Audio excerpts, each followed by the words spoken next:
Olá a todos, bem-vindo a mais um vídeo da nossa disciplina Sociedade e Meio Ambiente, agora concluindo o nosso caderno de estudos, o nosso livro, com a unidade 3, sobre política ambiental e sustentabilidade. Então vamos trabalhar ao longo desse vídeo, mais uma vez trazendo a vocês essa imagem para resgatar o conceito de sociedade e o conceito de meio ambiente, que é o foco central de toda a nossa disciplina, Então, aquele conceito de sociedade atrelado a uma origem latina da palavra societas, que significa trabalho em harmonia, um conjunto de pessoas que executam tarefas diferenciadas por um bem comum. E a nossa imagem aí do planeta Terra, para representar esse meio ambiente, tudo que está à nossa volta, e essa relação, portanto, de sociedade e meio ambiente é o que tem sido trabalhado ao longo de toda a nossa disciplina. Então, os objetivos dessa unidade 3, para que fique bem claro o que nós vamos discutir hoje.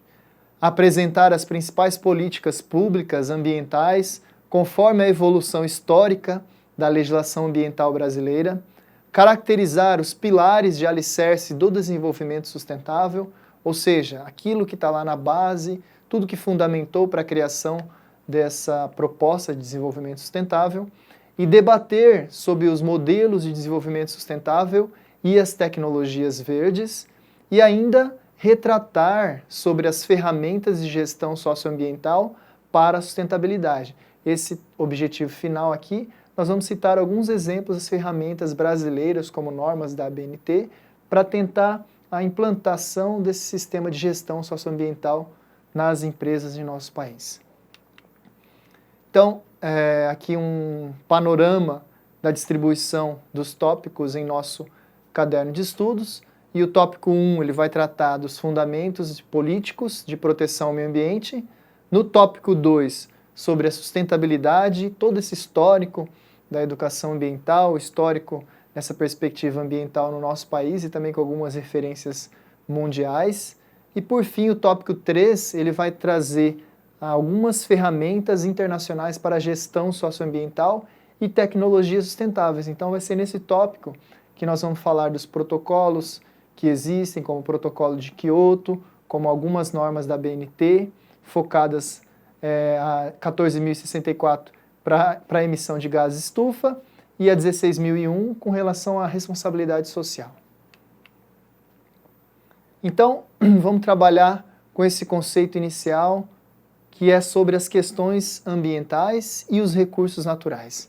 Ou seja, questões ambientais é tudo aquilo que envolve o meio ambiente, que envolve a humanidade e suas relações. Mas os recursos naturais, eles podem ser classificados em dois grandes grupos. Então observem bem essa figura aí, que são os recursos naturais considerados renováveis e os recursos naturais considerados não renováveis. Como eles são caracterizados, ou no que eles diferem? Vamos focar aqui nossa atenção aos recursos naturais considerados renováveis. Quais são eles? Como exemplo, um recurso hídrico, aqui, uma barragem que utiliza esse recurso hídrico. Então, tanto para sedentação de animais, ou seja, para o consumo da água desse manancial, quanto para a produção de energia elétrica.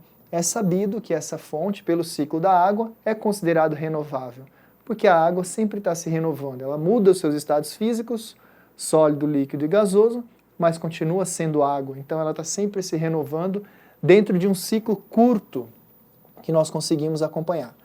Outra fonte de recurso renovável é a energia eólica, ou seja, a energia dos ventos, para a movimentação de motores ou de geradores eólicos que utilizam essa energia do vento, que está sempre se renovando.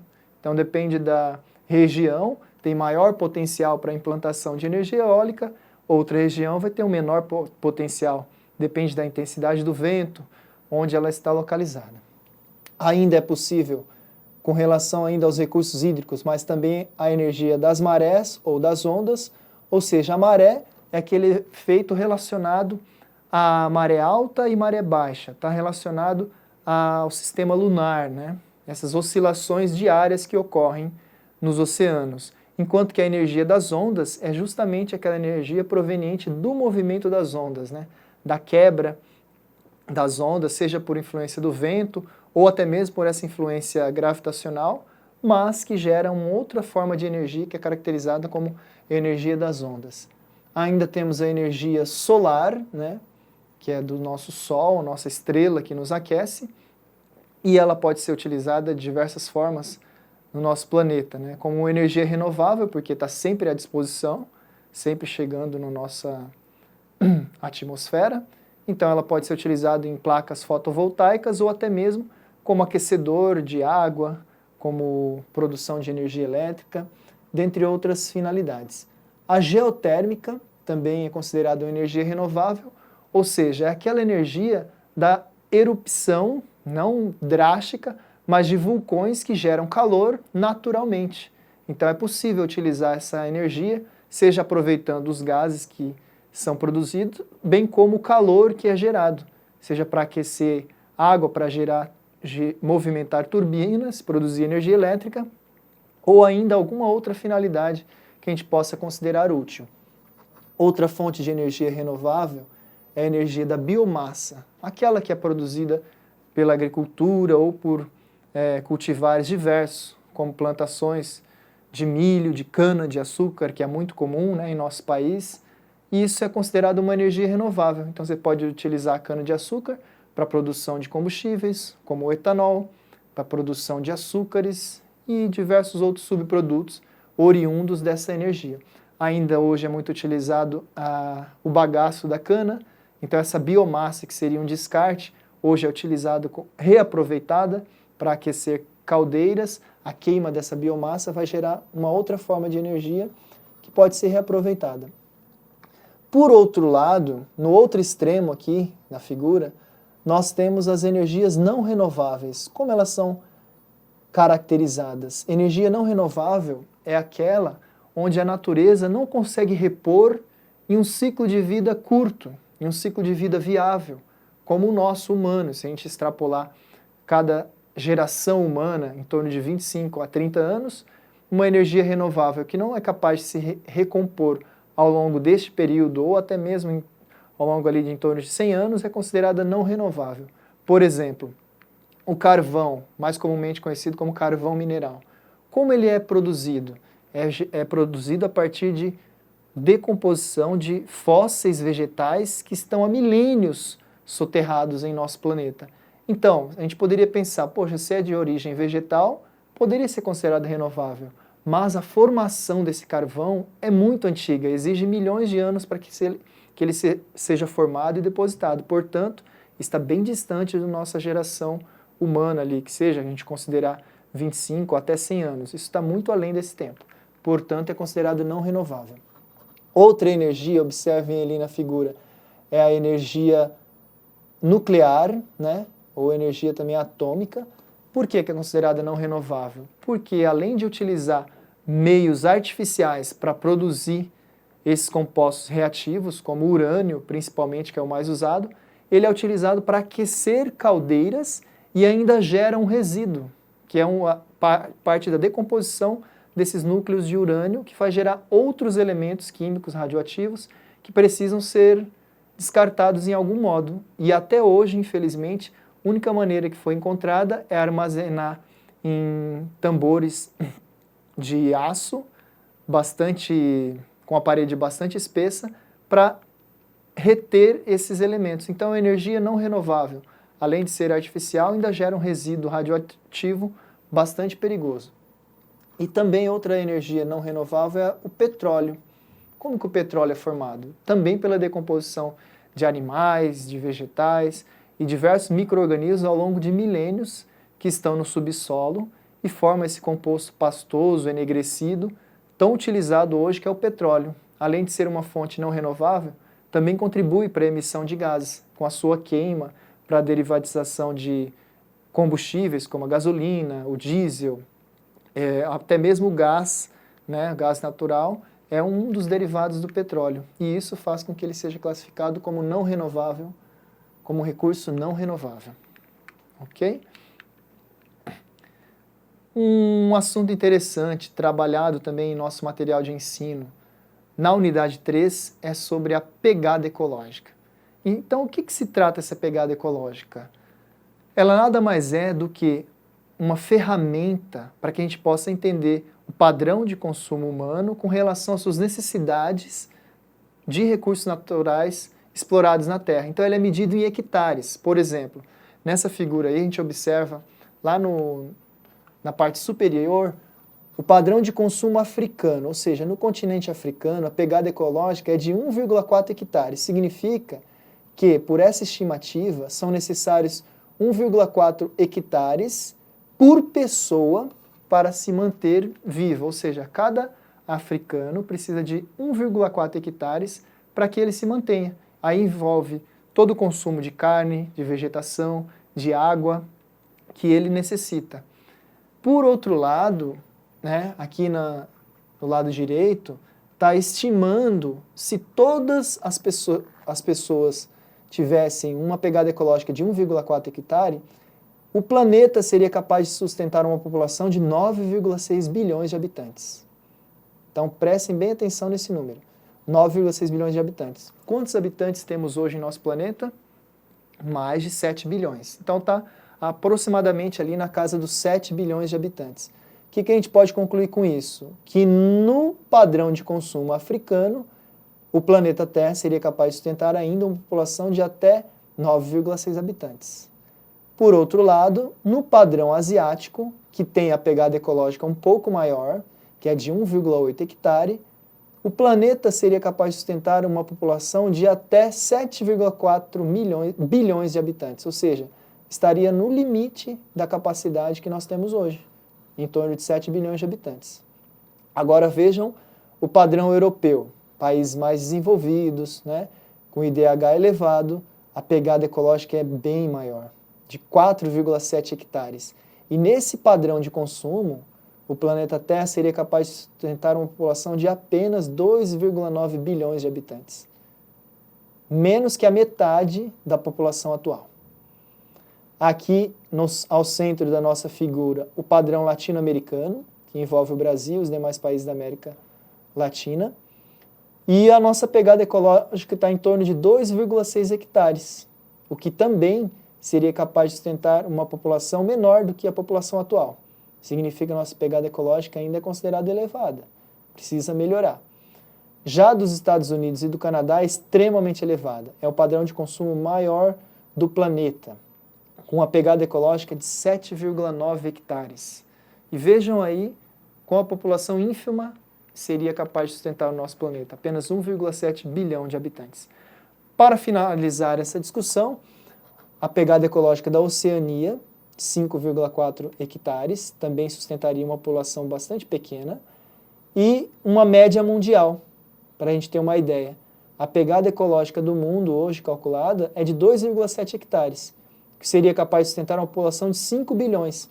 Como nós temos um pouco mais de 7 bilhões, significa que atualmente nossa pegada ecológica está consumindo 50% a mais do que a capacidade de regeneração natural do nosso planeta. Ok? Então aqui esse gráfico vai ilustrar isso que eu comentei antes. Ó. Observem bem aqui essa estimativa. Então tem a pegada ecológica calculada desde 1960.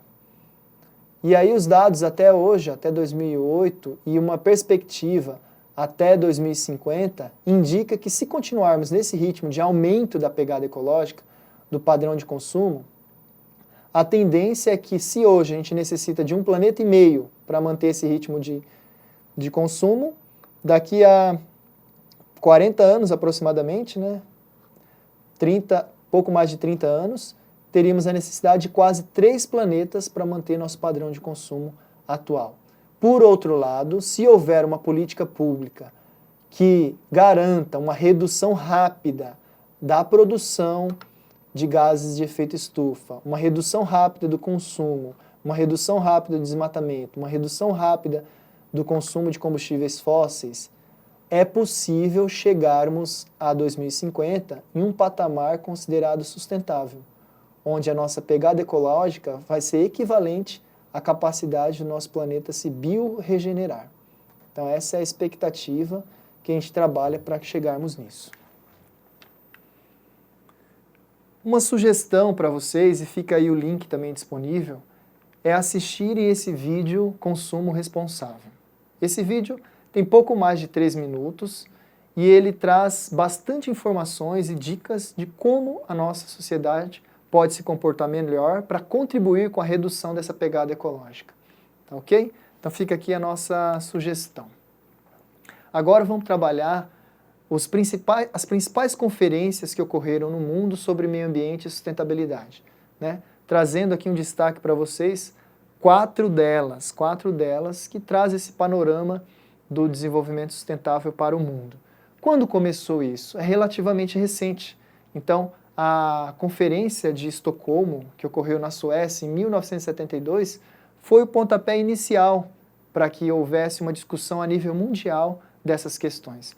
E aí, 20 anos depois, foi quando ocorreu aqui no Brasil, no Rio de Janeiro, a conhecida Eco 92, ou também Rio 92, né? Então observem essa figura aí, cada um dos seus símbolos, representando essas quatro principais conferências que nós vamos discutir. A Eco 92, e depois de 10 anos ocorreu a Conferência de Joanesburgo, na África do Sul, no ano de 2002, também foi chamada de Rio mais 10, porque foram 10 anos depois, e mais recentemente a Rio mais 20, que ocorreu agora no Brasil em 2012, também no Rio de Janeiro, né? E um destaque dentre essas quatro conferências é um destaque para a última que ocorreu de grande porte, que é a Rio mais 20, onde foi produzido um documento chamado O Futuro que Queremos.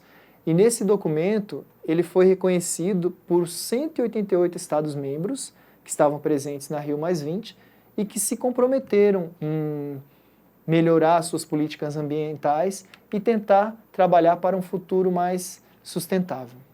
No entanto, cabe agora a gente observar essas charges para ilustrar um pouco da frustração, tanto por parte dos ambientalistas, como da sociedade civil organizada, como das universidades, as instituições que discutem a questão ambiental, o quanto essas conferências poderiam ser mais eficientes.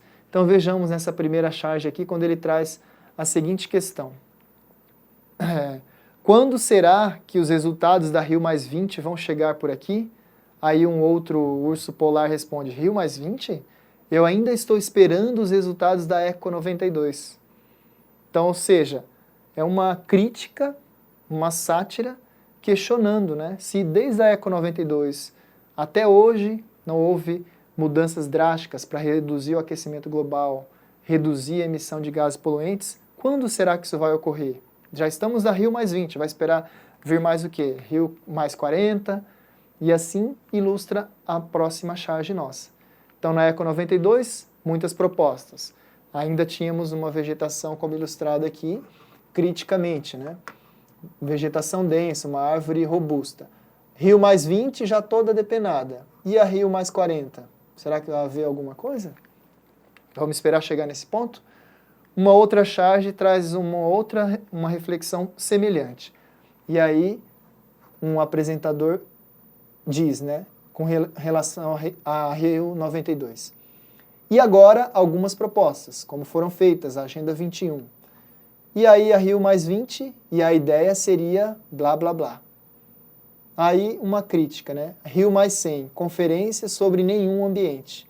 E agora, alguma ideia, alguma proposta? Ou seja, se estamos discutindo até então conferências sobre meio ambiente, daqui 2100, se continuarmos nesse ritmo, sem práticas efetivas, aí a grande crítica trazida por essa charge é conferência de nenhum ambiente. Isso é o que a gente não deseja. Então, para a gente fazer agora esse resgate histórico, para compreender o que levou a organizar essas conferências mundiais, é preciso voltarmos lá na raiz da história, para compreender bem essa relação. E como diz o professor Mário Sérgio Cortella, não é voltar na história para ficar nela, mas é ir na história para aprender com ela e executar no presente melhores condições para que a gente possa garantir um futuro mais adequado, mais sustentável para a nossa população. Então aqui, ó, trouxe um resgate antes de Cristo, lá na época de Sócrates, filósofo. Ele viveu por volta de 420 anos antes de Cristo, e aí ele trouxe um conhecimento mais preciso, né? E aí ele disse que o conhecimento mais preciso é o conhecimento do que não sabemos. Ou seja, nesta fala de Sócrates, ele está resgatando aquela humildade da gente como um ser humano se reconhecer como um eterno aprendiz. Ou seja, o conhecimento mais precioso é o conhecimento de que não sabemos. Reconhecer que a gente não sabe tudo é muito precioso. Isso é importante para o nosso amadurecimento. Ainda Aristóteles, né, um discípulo de Sócrates, ele disse e reconheceu o ser humano como uma parte da natureza e que ambos são dotados de um telos, né? O telos para Sócrates significa uma finalidade, que cada ser vivo tem sua finalidade na natureza, seja o ser humano, seja um animal que a gente chama de irracional, seja uma árvore, seja uma planta, etc., um fungo, uma bactéria. Cada um tem uma finalidade na natureza, como de fato tem. E ainda, né, a própria figura de Jesus Cristo, que marca a divisão do tempo, é o marco zero, né? E aí ele fica claro em sua vivência na Terra que ele era contra as forças de opressão, de sofrimento, de injustiça social, e sua vivência de amor demonstra claramente o conceito de sustentabilidade. Um exemplo que podemos citar é a narração daquele milagre da multiplicação dos pães, quando é citado que houve, após aquela multiplicação dos pães, a coleta ainda do que sobrou. E ainda foram coletados 12 cestos das migalhas dos pães que sobraram. Ou seja, até naquela ocasião foi destacado que tudo que sobrou foi recolhido. Indica que aquilo que sobrou foi recolhido e aproveitado. Então é nítido que até naquele momento isso foi destacado. Isso é claramente um conceito de sustentabilidade, um conceito de aproveitamento dos recursos sem desperdício, certo? Aí um outro filósofo mais recente agora, Gadamer, em seu livro Verdade e Método, ele traz elementos fundamentais de uma hermenêutica moderna, ou seja, do estudo do fundamento das palavras, o fundamento filosófico das palavras. E ele também resgata esses conceitos de sustentabilidade e de harmonia do ser para com a natureza. Lembram quando foi comentado das principais conferências que começou em 1972 lá em Estocolmo? Certo. Mas um livro que é considerado marco na história da educação ambiental, na história ambientalista mundo afora, é o livro da Rachel Carson, que foi publicado em 1962 nos Estados Unidos. É o livro chamado Primavera Silenciosa. E esse livro foi um alerta sobre os efeitos danosos dos pesticidas. Então, desde essa ocasião, quando ela denunciou com dados estatísticos claros a intensa produção de agrotóxicos e quanto isso estava envenenando as lavouras e os trabalhadores, isso foi uma explosão de informação para a humanidade. E isso questionou muito as indústrias produtoras desses agrotóxicos. E aí levou toda a um avanço nos estudos para promover ações ambientais mais direcionadas. E o Reino Unido foi um desses pioneiros, né, onde eles implantaram em 1968 um Conselho de Educação Ambiental. Pensa, pela primeira vez foi criado um Conselho de Educação Ambiental, provavelmente o primeiro do mundo. Aí, em 1972, um pouquinho antes da Conferência de Estocolmo, foi denominado Clube de Roma, onde um conjunto de pensadores se reuniram, de cientistas, e elaboraram um relatório. E esse relatório tem como título Os Limites do Crescimento Econômico. E isso serviu de base, de fundamentação, inclusive para a Conferência de Estocolmo, que foi a primeira conferência das Nações Unidas sobre o ambiente humano. Veja, na ocasião foi dado esse nome sobre o ambiente humano, e hoje o nome dado é Conferência das Nações Unidas sobre o Meio Ambiente, e que envolve claramente o ser humano, né? Então, o que foi destacado nessa conferência? Que tanto as gerações presentes como as futuras, que elas tenham reconhecidas como direito fundamental a vida num ambiente sadio e não degradado. Continuando, então, esse patamar histórico, ali ainda em 1972, a ONU, que é a Organização das Nações Unidas, ela criou o PNUMA, que é o Programa das Nações Unidas para o Meio Ambiente, e ele é sediado em Nairobi, que é a capital do Quênia. Agora, trazendo para o nosso país, né, nessa época, um paralelo, para vocês verem como que houve um avanço assim, na discussão ambiental. Foi criado em 1972 na URGS, na Universidade Federal do Rio Grande do Sul, o primeiro programa de pós-graduação em ecologia do Brasil. E aí, seguindo essa perspectiva, a Unesco, agora em Belgrado, na Sérvia, em 1975, criou o Programa Internacional de Educação Ambiental, que é o PIEA. E então isso foi um estímulo, né, para investimentos nessa área. Ainda lá na região da Europa, agora mais no continente asiático, na Rússia, em 1977, na cidade de Tbilisi, ocorreu a Conferência Internacional de Educação Ambiental. E no Brasil, nesse mesmo ano, em 1977, foi criado o Conselho Federal de Educação, onde ele tornou, né, nessa ocasião, ele tornou obrigatória a disciplina de Ciências Ambientais em curso de engenharias. Pensa, antes de 1977, não era obrigatório em curso de engenharias ter a disciplina de Ciências Ambientais. Desde então, isso se tornou obrigatório, seja engenharia ambiental, florestal, civil, elétrica, tem que ter agora uma disciplina na área de ciências ambientais.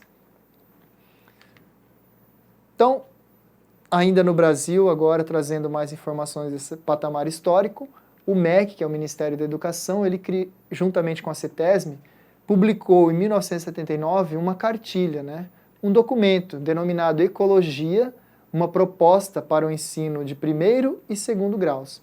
Então não significa que até 1979 não havia material algum produzido sobre ecologia no país, mas um documento oficial, nível federal, que foi disponibilizado para todas as redes de ensino, data dessa época. Então é relativamente recente, 1979 para cá. Antes disso era muita coisa internacional, traduzida. Um documento legitimamente brasileiro foi esse, o primeiro que vale a pena destacar. Ainda o MEC publicou o parecer 819/85, no ano de 1985, onde ele trouxe conteúdos ecológicos, indicou, né, a obrigatoriedade de ter conteúdos ecológicos ao longo do processo de formação de ensino de primeiro e segundo graus. Lembram que em 79 foi publicado aquele documento? Agora, em 85, foi institucionalizado. Olha, tem que ser discutido uma formação ecológica ao longo de todo o primeiro e segundo grau, que é o que hoje nós denominamos de ensino básico, onde está o ensino fundamental e o ensino médio. Antigamente era denominado de primeiro e segundo graus. A Unesco, né, com o Programa das Nações Unidas para o Meio Ambiente, em Moscou, lá na Rússia, ela promoveu em 1987 a formação de recursos humanos nas áreas formais e não formais da educação ambiental, ou seja, incentivando a inclusão dessa dimensão ambiental em todos os níveis de ensino, ou seja, não só até o primeiro e segundo grau ou ensino fundamental e médio, mas também no ensino superior, ou seja, a parte da formação ambiental da pessoa deve percorrer por toda a sua carreira acadêmica, desde a infância até o ensino superior e a pós-graduação. E assim, em 1988, quando foi promulgado no Brasil a Constituição da República Federativa Brasileira, e foi destacado um artigo específico para falar de meio ambiente, que é o artigo 225, e no seu inciso 6º determina o seguinte: ao poder público promover a educação ambiental em todos os níveis de ensino. Então viram a contribuição da determinação ou da recomendação da reunião de Moscou, na Rússia, um ano antes, quando foi promulgado no Brasil, também isso ficou institucionalizado, que agora é dever do poder público promover a educação ambiental em todos os níveis de ensino. Ainda caminhando nessa trajetória histórica, né, um destaque aqui para a ECO 92, a Conferência do Rio, em 1992, onde foi publicado a Agenda 21, tão estudada na nossa época, né? Eu que sou dessa fase aí, foi muito trabalhada essa Agenda 21 na época da escola de ensino fundamental. E essa é uma carta brasileira para a educação ambiental, também foi promovida, né? E o MEC, em 1994, ele instituiu, portanto, o Programa Nacional de Educação Ambiental, que é o PRONEA. Então vejam quanto que nossas políticas foram caminhando para estabelecer a efetividade da prática de educação ambiental em nosso país, em todos os níveis de ensino. Até que em 1996, a LDB, que é a Lei de Diretrizes e Bases Nacionais, e o PCN, que significa Parâmetros Curriculares Nacionais, onde foi incluído nesta lei o meio ambiente em todos os currículos escolares, como tema transversal. Então esse tema transversal significa que ele deve estar atrelado nas diferentes disciplinas ou unidades curriculares. Não necessariamente ter uma disciplina, olha, agora eu vou fazer a disciplina Educação Ambiental. Não é essa a proposta. Os parâmetros curriculares nacionais deixam claro que a temática meio ambiente ela deve estar transversalmente atrelada a todas as disciplinas, seja história, geografia, biologia, ciências, química, física, matemática, língua portuguesa e todas as demais disciplinas interagindo, trabalhando com a temática. Ok? Ainda em 1999, a Lei 9.795/97, né, ela institui a Política Nacional de Educação Ambiental. Então, mais uma vez, mais um documento efetivando esta política.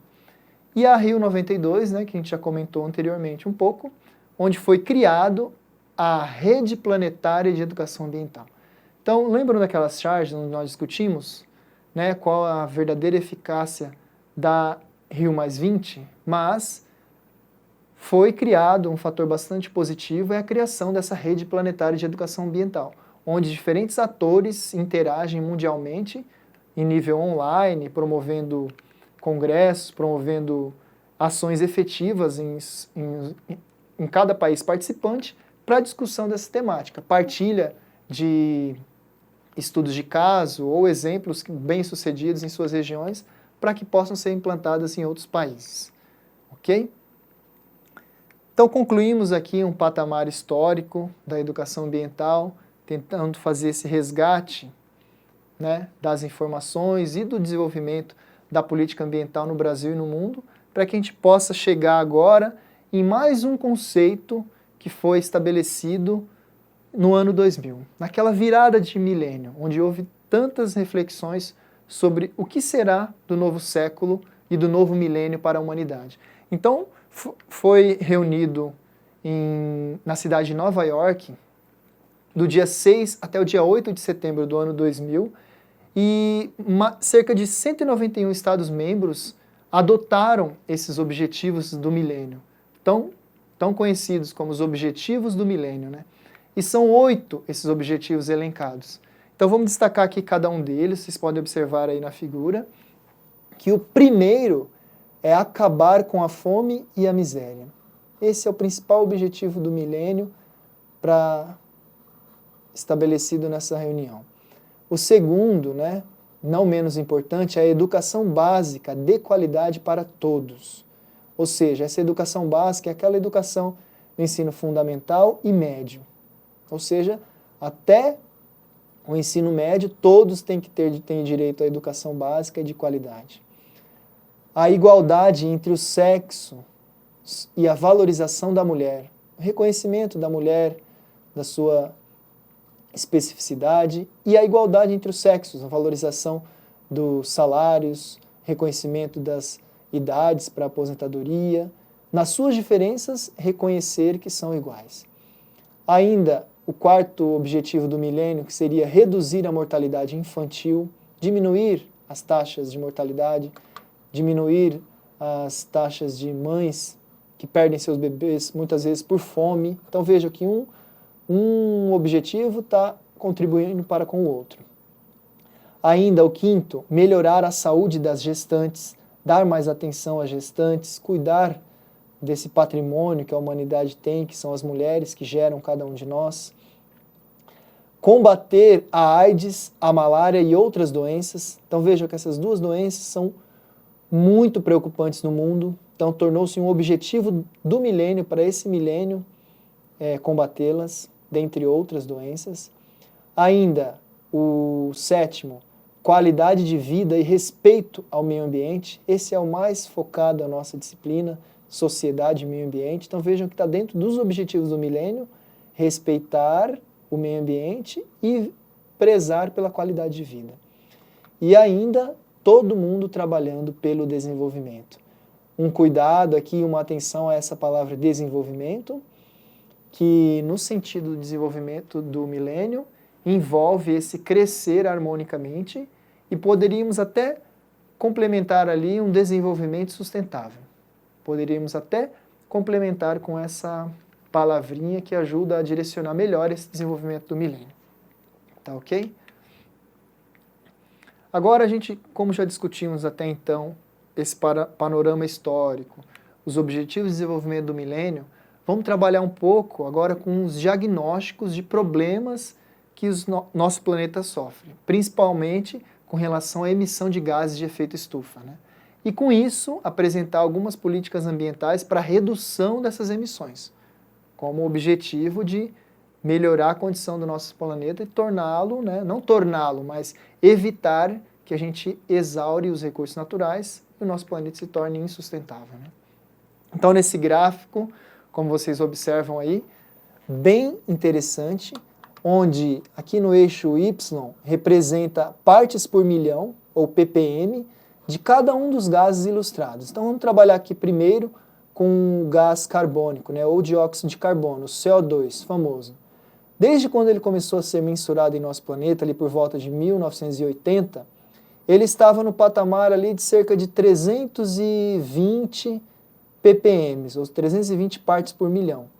De 1980 para cá, até agora, recentemente, 2015, quanto que cresceu a emissão de CO2 no mundo? Então, é um crescimento contínuo. Veja que essa linha aqui, ó, praticamente linear, essa média traçada aqui em vermelho, do crescimento da emissão de CO2. O que significa que pulou de 320 ppm para aproximadamente 400 ppm em cerca de 35 anos apenas, estão vendo? De 1980 a 2015, 35 anos. Então é um crescimento muito acelerado. E o detalhe, que esse gás carbônico é um dos principais gases que contribuem para o efeito estufa. Um outro gás que também contribui para o efeito estufa é o óxido nítrico, ou N2O. Também apresenta o mesmo gráfico de crescimento bastante semelhante ao CO2, pulando ali de um patamar de cerca de 300 ppm em 1980 para quase 330 ppm em 2015. Ainda outro gás que contribui para o efeito estufa é o metano, ou CH4, que também apresenta um elevado crescimento, com uma curva aqui de redução por volta ali dos anos 90 até 2005, né? Mas já voltou a crescer novamente. Então é preciso trabalhar com a redução desses gases se a gente almeja manter a temperatura do nosso planeta pelo menos estável, certo? E para isso existem algumas políticas de incentivo para a redução desses gases. Então nós vamos comentar algumas delas e antes disso vamos discutir um pouco quais são os maiores produtores de gases de efeito estufa em nosso mundo. Porque assim as políticas podem ser direcionadas então para esses países que mais deveriam contribuir para a redução de emissão desses gases. Então nessa figura vocês podem observar claramente que as emissões de CO2 no mundo, aqui está um gráfico feito proporcional à emissão de gases. Vejam que a China já é grande e aqui está ainda maior, porque ela sozinha é responsável por cerca de 1/4 da emissão de CO2 no planeta. E isso vai para a cifra de quase 10 milhões de toneladas de CO2 emitidos anualmente. O Brasil, vejam aqui o outro contraste, está com tamanho reduzido, né, porque a nossa emissão de gás carbônico no mundo é relativamente pequena se comparada à China e aos Estados Unidos, né? Não porque a gente não emite muito, mas comparada a esses países é relativamente pequena. Assim como a África, veja os países africanos, principalmente esses da África Central aqui, produzem pouco CO2. Já a África do Sul é maior a produção de CO2. Vejam a Austrália também um pouco menor a produção, e assim podemos interpretar que China e Estados Unidos juntos são responsáveis por quase a metade da produção de CO2 no mundo. Então, quem deveria reduzir mais a produção desses gases de efeito estufa? Principalmente esses países, certo? Então, nesse gráfico aqui, nós vamos agora comentar um pouco sobre o Protocolo de Kyoto. Esse gráfico apresenta apenas os países que ratificaram o Protocolo de Kyoto e os que não ratificaram o protocolo. Tá, professor, mas o que é esse Protocolo de Kyoto? O Protocolo de Kyoto ele tem como objetivo reduzir a emissão de gases do efeito estufa em pelo menos 5,2% em relação aos níveis de 1990, ou seja, estabeleceu-se o patamar de 1990, que tem dados confiáveis de gases de efeito estufa produzidos no mundo, e aí foi agora estabelecido um critério. É preciso reduzir em 5,2% o nível de CO2 em relação a 1990. Então, se 1990 tinha 10 mil, tem que agora, até 2012, teria que se diminuir 5,2% desse valor. E a pergunta que vem, tá, professor, 2012 já passou. Reduziu essa porcentagem de produção de gás de CO2? Infelizmente, não reduziu. Tá? E aqui, ó, nessa figura, em verde, estão todos os países ilustrados que aderiram ao Protocolo de Kyoto, inclusive o Brasil. Em cinza, os países que não assumiram nenhuma posição sobre o protocolo, não se manifestaram. E em azul, países que não ratificaram o Protocolo de Kyoto. E por incrível que pareça, os Estados Unidos, um dos maiores emissores de gases de efeito estufa do mundo. Aí, um dado mais atualizado em relação ao Protocolo de Kyoto, na tentativa de efetivar essa redução de produção de gases, foi então o Acordo de Paris, agora mais recentemente, que ocorreu na França em 2015. E quais foram os objetivos desse Acordo de Paris?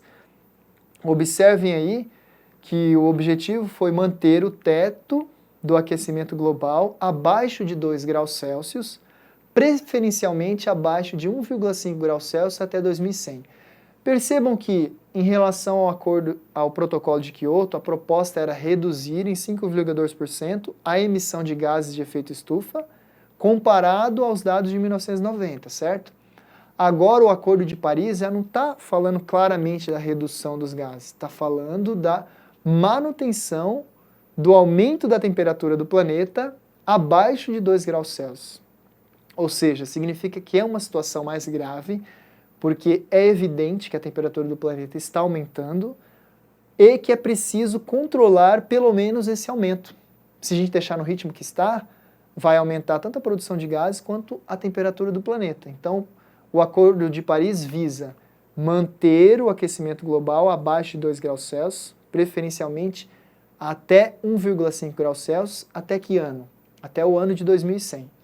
E isso foi assinado, né, foi discutido por 175 países que estiveram representados no Acordo de Paris, lá na França. Mas, apesar de estiverem representados, até o momento apenas 60 países ratificaram este acordo. E o Brasil é um deles. Ratificaram recentemente, agora em 2016, graças a mobilizações populares. Por quê? O evento ocorreu na França ali no início do ano, mas houve movimentação ao redor do mundo, inclusive no nosso país, como essa figura aí ilustra, sobre o Acordo de Paris. Verdes se mobilizam pela campanha Ratifica Já. Porque não basta o país se fazer representante, ele tem que ratificar, assinar um compromisso de que ele vai ajudar a contribuir com essa redução ou manutenção da temperatura do planeta. Então, essa figura do nosso planeta ilustra em amarelo todas as partes que estiveram representadas, né? Então, a grande maioria, e também cobertos pela ratificação da União Europeia, e em verde os países signatários, ou seja, aqueles que ratificaram o Acordo de Paris. E o Brasil fez essa ratificação em 12 de setembro de 2016. Vejam como é recente essa ratificação, ou seja, o Brasil se comprometendo a reduzir a emissão de gases, reduzir desmatamento, reduzir o uso de combustíveis não renováveis, né, de fontes não renováveis, para que ajude a contribuir com a manutenção da temperatura do planeta. Então, uma outra norma, né, uma outra ferramenta ambiental brasileira para auxiliar na manutenção dessa temperatura ou redução do efeito estufa é a norma brasileira de mudanças climáticas, né, que é a ABNT NBR ISO 14064. Então, temos a ISO 14064-1 e 14064-2. Na 14064-1, observem aí no esquema, ela estabelece o plano e desenvolvimento de inventário de gases de efeito estufa organizacionais, enquanto que a 14064-2 é o plano de implementação de projetos de gases de efeito estufa. Então, o primeiro é um plano de desenvolvimento e o inventário dos gases, e o outro é a implementação do projeto desses gases, né?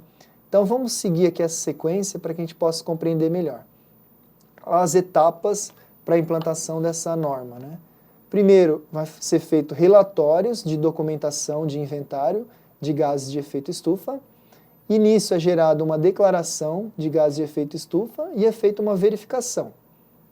Essa verificação passa por nível de confiança, se é consistente com as necessidades do usuário pretendido, e aí o processo de verificação da própria ABNT, né, vai validar esse processo, vai validar essa declaração, e isso vai ocorrer com as duas etapas da norma. Essa aqui também vai gerar relatórios e documentação de projetos de gases de efeito estufa, gera uma declaração, ela é validada ou verificada, para poder dar prosseguimento ao reconhecimento da ISO pelo usuário. E aí os requisitos do programa de gerenciamento de gases de efeito estufa aplicável aos usuários pretendidos.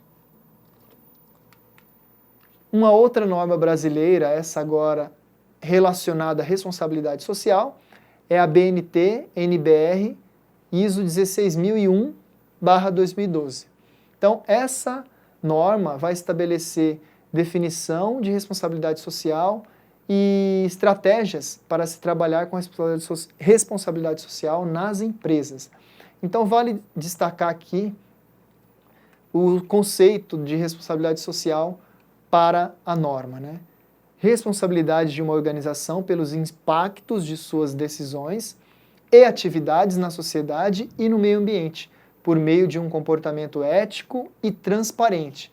Então, observe com detalhe o que essa norma estabelece, para que ela contribua para o desenvolvimento sustentável, inclusive a saúde e o bem-estar da sociedade, que leve em consideração as expectativas das partes interessadas, que esteja em conformidade com a legislação aplicável e seja consistente com as normas internacionais de comportamento, que ela esteja integrada em toda a organização e seja praticada em suas relações. Então vejam que é uma norma bastante abrangente, que vai estabelecer vários critérios para categorizar uma empresa socialmente responsável. Então, uma vez que ela atinge esse selo de empresa socialmente responsável, isso gera uma visibilidade social muito grande, que fornece a nós, né, consumidores, a escolha de uma empresa mais responsável. Então, isso vai valorizar a empresa, pode valorizar seus produtos. E lembrem que aquele conceito de desenvolvimento sustentável envolve vários eixos, aqueles 7 categorias. Para que uma empresa seja considerada socialmente responsável, ela também vai precisar atender todas aquelas demandas. Então não é só o social, também vai ter que atender o ambiental, porque um está atrelado ao outro. Não vamos pensar aqui que é só uma empresa contribuir para a sociedade onde ela está implantada, esquecendo do ambiente. Não. São vários aspectos envolvidos para que ela tenha esse reconhecimento. Ok? Então, algumas perguntas, já caminhando para a nossa conclusão, para que a gente possa pensar um pouco sobre isso que nós discutimos, né? Uma delas que eu quero deixar aí para vocês pensarem é essa: por que temos problemas ambientais? Né? Então fica essa pergunta: por que nós temos problemas ambientais se temos uma legislação tão detalhada, com várias propostas, com várias medidas efetivas até para evitar os problemas ambientais. Outra questão que eu quero deixar para vocês é: quais os princípios da política deviam orientar as políticas ambientais? Que princípios devem orientar a política ambiental?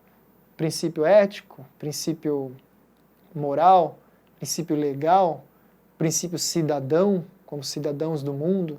Que princípios são esses que deveriam nortear a política ambiental no Brasil e no mundo, né? Outra pergunta seria: qual é a importância das políticas públicas ambientais brasileiras e como você se percebe na participação dessas políticas? Ou seja, não basta existir políticas públicas boas, voltadas para o meio ambiente ou para a sociedade. É preciso a gente se perguntar como estamos participando dessa política efetivamente. Como nós se vemos como atores sociais, atores ambientais presentes na elaboração e na execução dessas políticas. Então, por fim, quero agradecer a vocês pela atenção em mais essa videoaula. Lembrar também do quanto é importante vocês lerem o nosso material de apoio, nosso caderno, nosso livro de ensino. Vocês também têm à disposição toda a tutoria aqui do NEAD e diversas formas de contato, seja pelo 0800, pelo DaVinci, e fiquem à vontade para nos contactar. Um bom estudo, bom trabalho a todos, estamos à disposição.